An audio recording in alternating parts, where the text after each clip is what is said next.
Hello, ഇന്നൊരു free day ആയിരുന്നു കേട്ടോ. ഫ്രീ ഡേ എന്ന് പറയുമ്പോൾ അങ്ങനെ ചുമ്മാ കളയേണ്ട ഒരു ഡേ അല്ലല്ലോ, കുറച്ചൊക്കെ ഒന്ന് എക്സ്പ്ലോർ ചെയ്യണ്ടേ.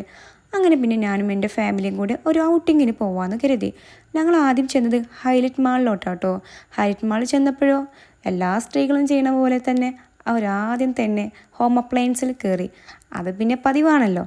അത് കഴിഞ്ഞ് എൻ്റെ ഉമ്മാക്ക് ഒന്ന് മസാജ് ചെയ്യണമെന്ന് പറഞ്ഞു. എന്നാൽ പിന്നെ ആഗ്രഹം സാധിച്ചു കൊടുക്കണ്ടേ, നമ്മൾ മക്കളല്ലേ അതൊക്കെ സാധിച്ചു കൊടുക്കുക. എവിടെ പോയാലും എൻ്റെ വക ഒരു പട്ടി ഷോ ഉണ്ടാകും കേട്ടോ. ആ കാണുന്ന കോപ്രായങ്ങളാണ് കേട്ടോ ഇതൊക്കെ. കൂടെ എൻ്റെ കസിനുണ്ട്. ഏകദേശം ഒരു 3 മണിയായിട്ടുണ്ട്. നല്ല വിശപ്പായിരുന്നു എല്ലാവർക്കും. ഉമ്മമ്മക്കാണെങ്കിലോ വിശന്നിട്ട് ആകെ ക്ഷീണിച്ചിട്ടുണ്ട്. പിന്നെ ഒന്നും നോക്കിയില്ല, നെഹദിയിലേക്ക് പോയി. അവിടെ പോയി നല്ല അടിപൊളി മന്തി ഉണ്ട് ഓർഡർ ചെയ്തു.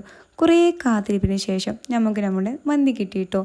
എന്താണെന്നറിയില്ല, വിശന്നിട്ടാണെന്ന് തോന്നുന്നു. ആരും ഒന്നും സംസാരിക്കണമെന്നില്ല, വാരി വലിച്ച് കഴിക്കുകയായിരുന്നു. കാലിക്കറ്റ് പോയി കഴിഞ്ഞാൽ ഒഴിച്ചു കൂടാൻ പറ്റാത്ത ഒന്നുണ്ടല്ലോ, കാലിക്കറ്റ് ബീച്ച്. എന്നാൽ പിന്നെ ആ പതിവ് അങ്ങോട്ട് തെറ്റിക്കണ്ട. ഞാനും എൻ്റെ ഫാമിലിയും കൂടി അങ്ങോട്ട് പോയി. ഞാനും ഹാപ്പി, ഉമ്മമ്മയും ഹാപ്പി. അങ്ങനെ ഷോപ്പിംഗ് ഒക്കെ കഴിഞ്ഞ് എല്ലാവരും ആകെ ടയേർഡായിട്ടോ. ടയേർഡായി കഴിഞ്ഞാൽ പിന്നെ ഒന്നും നോക്കില്ലല്ലോ, ഒന്ന് തണുത്തതായിട്ട് എന്തെങ്കിലും കഴിക്കണ്ടേ. എന്നാൽ പിന്നെ ഒരു ഫലൂദ കഴിക്കാമെന്ന് വിചാരിച്ചു. അങ്ങനെ ഫലൂദ ഒക്കെ കുടിച്ച് ഹാപ്പിയായി ഔട്ടിങ് അവിടെ അവസാനിപ്പിച്ചു.